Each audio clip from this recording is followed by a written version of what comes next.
Sologne-Pony de la Motte Beuvron s'achèvera dimanche soir. L'heure d'été, c'est le rendez-vous que nous vous proposons chaque soir depuis la fin du mois de juin.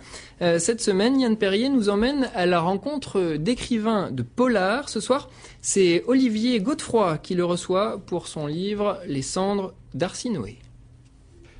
Nous sommes à l'hôtel Cabu à Orléans dans la salle gallo-romaine pour essayer de comprendre ce qui s'est passé 200 ans avant Jésus-Christ. À cette époque, les conseillers du pharaon commanditent le meurtre d'Arsinoé, reine d'Égypte. Ceci pour s'emparer du pouvoir. 600 ans après Jésus-Christ, un meurtre est commis au musée d'Alexandrie, le temple du pouvoir. Ces deux meurtres sont-ils liés? Hypatie, jeune philosophe grec, va entreprendre l'enquête. Que s'est-il passé? C'est ce que l'on va découvrir avec Olivier Godefroy, auteur du roman Les cendres d'Arsinoé. Olivier, bonsoir. Bonsoir. Mais avant de parler de votre roman, on va écouter une de vos collègues de travail du CNRS, Madame Kerluot, qui parle de vous. Il est tellement proche de son héroïne qu'il a donné à sa fille un troisième prénom, celui d'Hypatia, qui est la dénomination grecque originale d'Hypatie, l'héroïne de sa trilogie. Il fait preuve d'originalité puisqu'il confie dans son polar antique l'enquête à une femme. Et c'est la première fois que dans un polar antique, on donne ce rôle à une femme. C'est vraiment une période qui vous fascine? Oui, l'Antiquité, c'est vraiment la période historique que je préfère. Et donc, ça, quand j'ai commencé à écrire, j'ai voulu un petit peu faire connaître à un plus large public les connaissances que j'avais acquises.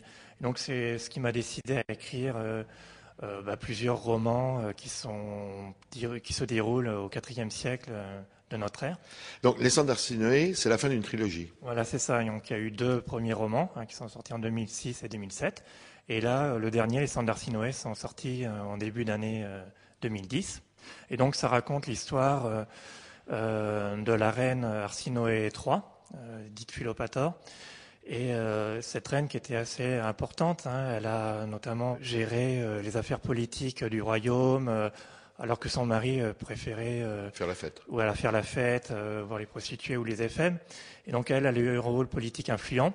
Et quand son mari est mort, suite notamment à ses excès, il y a eu un conflit politique qui s'est créé entre la reine et puis les conseillers du roi qui, tentant de profiter de la minorité du prince héritier, ont essayé de prendre le pouvoir. Donc il y a eu un coup d'État et Arsinoé III en fait a été assassiné. Ensuite, et incinéré. Et voilà, incinéré, parce que donc selon le rite funéraire grec, on incinérait les morts. Ces cendres ont été déposées normalement dans une urne. Je dis normalement parce qu'en fait, plusieurs années plus tard, quand on a rouvert l'urne, on n'a pas découvert ses cendres, mais ses épices. Donc c'est ça qui m'a décidé à écrire un livre sur elle. Parce que votre livre, c'est quand même deux histoires parallèles, c'est-à-dire c'est 200 ans avant Jésus-Christ et 391 ans après Jésus-Christ. Voilà, c'est ça. Donc en fait, l'histoire de la première période va rebondir 600 ans après, quand un employé de la bibliothèque d'Alexandrie est retrouvé assassiné et que le préfet d'Alexandrie va demander à Hypatie d'Alexandrie... Ce qui était rare à l'époque, de demander à une jeune philosophe grecque, femme, de mener une enquête policière. Oui, c'est exact. Déjà, il n'y a pas beaucoup de savantes femmes. Donc déjà, Hypatie d'Alexandrie est un cas exceptionnel, parce que dans l'Antiquité, les femmes étaient considérées comme des minérales, mais elle a eu un destin assez particulier. Elle avait un père quand même qui était très connu aussi. Voilà, elle est fille de Théon d'Alexandrie, qui était un dirigeant éminent du musée. En fait, Hypatie est née un peu, en quelque sorte, au milieu des rouleaux de la bibliothèque, et elle a été éduquée par son père, et elle a acquis des connaissances en mathématiques, en astronomie, en philosophie.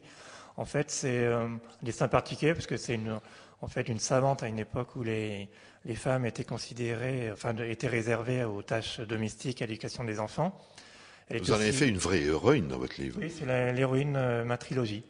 Et alors, ce qu'il y a dans votre livre, on voit aussi, vous êtes beaucoup attaché aux détails. Dans votre livre, comme je vois, je ne sais plus à quelle page vous disiez, donc les prostituées laissaient sur le sol des empreintes donc dans le sable avec leurs chaussures qui marquaient « Suis-moi ». Oui, voilà, c'était un peu des marques publicitaires des prostituées de l'époque. En fait, il y a beaucoup quand même de livres concernant la période qui ont été écrits. Il y a Pascal Ballet qui a notamment écrit un livre sur la vie quotidienne à Alexandrie. Puis il y a toutes les fouilles archéologiques qui ont été faites à Alexandrie par Jean-Yves Empereur, Franck Gaudio. Donc c'est vrai que c'est une période qui est assez connue, où il y a beaucoup d'écrits, donc c'est pas trop compliqué de retrouver un petit peu la vie quotidienne, l'atmosphère qui a pu exister à cette époque. Parce que bon, les sources existent, c'est pas comme d'autres périodes où c'est beaucoup plus faible. Là, elles sont assez larges, quoi. Donc, Eh bien, Olivier, merci. Donc, je rappelle votre livre, Les Cendres d'Arsinoé. Eh bien, demain, ça sera notre dernier rendez-vous de notre voyage à travers les romans policiers. Nous allons donc recevoir Bruno Schneiber qui va nous parler de L'Agrégé. C'est un roman qui se passe dans le monde médical. À suivre demain, donc. Je vous propose